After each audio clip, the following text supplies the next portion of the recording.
आज की बात अब हर शाम सोमवार से शुक्रवार 8:30 बजे से बात होगी नीट री एग्जाम की, क्योंकि कुछ ही देर में ये पेपर शुरू होने वाला है। दोपहर 2 बजे से शाम 5:15 बजे तक परीक्षा होगी। इस बार स्टूडेंट्स को 15 मिनट का एक्स्ट्रा टाइम दिया गया है। 564 शहरों में 5440 केंद्र बनाए गए हैं। स्टूडेंट्स पहुंच चुके हैं। पिछली बार पेपर लीक होने के चलते इस बार सुरक्षा के पुख्ता इंतजाम किए गए हैं। एग्जाम बस शुरू ही होने वाला है। ये सरकार और एनटीए के लिए भी किसी अग्नि परीक्षा से कम नहीं है। इसलिए सरकार ने इस परीक्षा को लीक प्रूफ बनाने के लिए युद्ध स्तर पर तैयारी की है। वायु सेना की मदद ली गई है, तो इसके साथ ही साथ हर एक केंद्र पर 40 से 50 जवानों की तैनाती भी कर दी गई है, ताकि किसी भी प्रकार से कोई गड़बड़ी ना हो। इसके साथ ही साथ हर एक कमरे में सीसीटीवी कैमरा लगाया गया है, जिससे एनटीए के जो अधिकारी हैं वो निगरानी कर सकते हैं। मेरे सहयोगी इस वक्त हमारे साथ जुड़ गए, सीधा उन्हीं के पास चलते हैं। कुमार सोनू दिल्ली से है, टी राघवन बेंगलुरु से हैं और अनामिका गौड़ नोएडा के सेक्टर 12 से इस वक्त हमारे साथ हैं। सोनू, आप बताइए, अब पेपर तो शुरू हो गया है, बच्चे तो एग्जाम सेंटर में चले गए होंगे, क्या तस्वीरें, क्या अपडेट्स आपके पास? देखिए, बिल्कुल एग्जाम जो है वो शुरू हो चुका है। नीट री एग्जाम जो होना था वो शुरू हो चुका है और आप देखें कि कड़ी सुरक्षा में है और सेंटर के बाहर किसी को भी अब खड़े होने तक की इजाजत नहीं है। हालांकि यहां पर जो है 2 छात्राएं वो पहुंची थी, तकरीबन 5 मिनट देरी से पहुंची, जिसकी वजह से उनकी एंट्री नहीं हो पाई। लगातार वो कोशिश करती रही, क्योंकि एनटीए की गाइडलाइंस थी कि 1:30 बजे के बाद 1:30 के बाद किसी तरह की एंट्री नहीं होगी।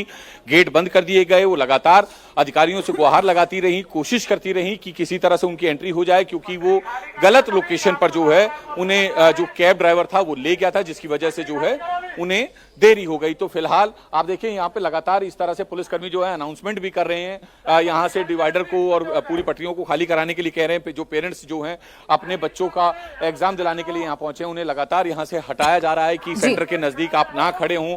और लगातार कोशिश जो है यहाँ पे की जा रही है कि किसी भी तरीके से जो है कोई भी गड़बड़ होने की कोई गुंजाइश ठीक है सोनू, तमाम मुकम्मल इंतजाम किए गए हैं ताकि इस बार गड़बड़ी ना हो। बेंगलुरु की तस्वीर भी देख लेते हैं। टी राघवन मेरे सहयोगी मौजूद हैं। राघवन, आप दिखाइए, क्या तस्वीरें हैं आपके पास?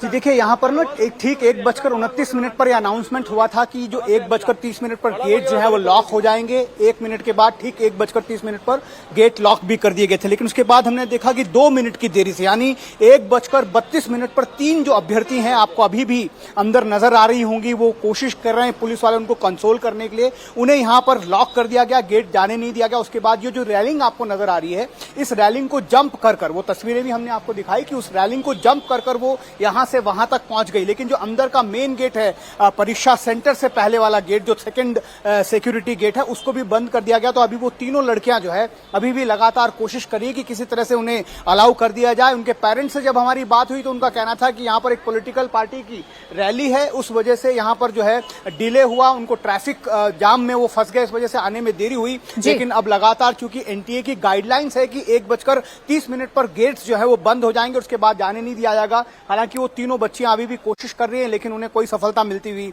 दिख नहीं रही। बिल्कुल राघवन, अब जरा नोएडा की तस्वीर भी देख लेते हैं। अनामिका मेरे सहयोगी मौजूद है। अनामिका, आप भी जरा बताइए, अब तो एग्जाम शुरू हो चुका है, क्या मुकम्मल इंतजाम थे? बिल्कुल, जो इंतज़ाम थे वो मुकम्मल थे, लेकिन जो नियम है वो बहुत सख्त है। प्राची, 2 मिनट की देरी और बच्चों को अंदर नहीं जाने दिया। यहाँ पे एग्जामिनेशन सेंटर बंद हो चुका है।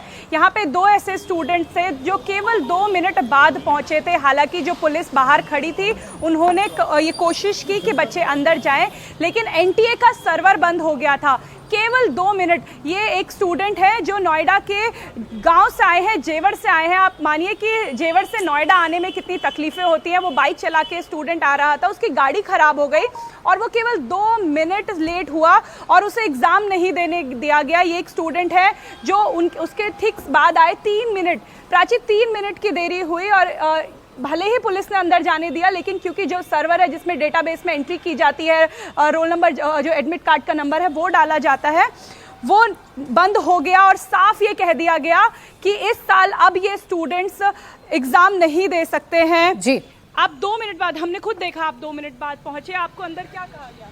ये कहा कि अब सर्वर बंद हो चुके हैं। कैसे आपको देर हुई? आप बाइक खराब हो गई थी हमारी। कहाँ से आ रहे थे? जेवर से।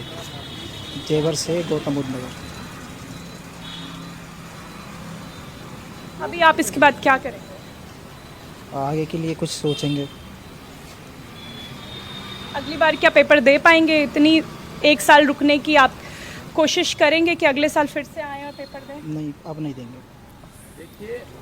प्रशासन की भी लापरवाही होती है। उनके जख्मों पे मरहम सर, लगाने से अच्छा मैं पूछ रही हूँ कि यहाँ पे 2 मिनट प्राची, सबकी यही मांग है कि बच्चों को पेपर दिए बिल्कुल अंदर नामिका, जाने लेकिन दिया। नियम तो नियम है। 2 घंटे की देरी हुई, स्टूडेंट्स मायूस हैं क्योंकि एक साल पूरा इनका बिगड़ेगा। लेकिन कोशिश यही है कि अब जो बच्चे अंदर पहुंच गए हैं उनका एग्जाम सही तरीके से हो और जो लीक प्रूफ सिस्टम बनाने की कोशिश की गई है वो लीक प्रूफ ही रहे, कोई पेपर लीक ना हो। यही उम्मीद करेंगे कि पेपर अच्छे से हो जाए। बहरहाल बहुत शुक्रिया कुमार सोनू आपका, राघवन आपका और अनामिका आपका हमारे साथ जुड़ने के लिए और तमाम जानकारी हम तक पहुंचाने के लिए।